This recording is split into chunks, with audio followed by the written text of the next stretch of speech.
আমি দীপঙ্কর চক্রবর্তী পড়ছি আজম মাহমুদের একটি কবিতা। কবিতাটির নাম তোমার খোঁজে পূর্ব দিগন্তের পথে।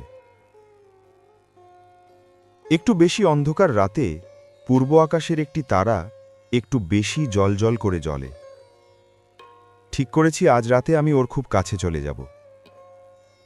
অথচ কিছুতেই যেতে পারছি না, কারণ তুমি থাকো পশ্চিমে আর জ্বলজ্বলে তারাটি পূর্ব দিগন্তে। তোমাকে দূরে ফেলে রেখে কিছুতেই তারাটির নিকটবর্তী হবার সাহস করতে পারছি না। তোমার আমার প্রেম বিষয়ক ভ্রমণ কাহিনীটিও আজ মৃত।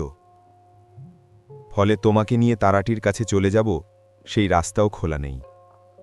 ও হ্যাঁ, ভালো কথা, তারাটি এক্ষুনি কথা দিয়েছে, ওর কাছে গেলে একদিন না একদিন তোমাকে পাবই।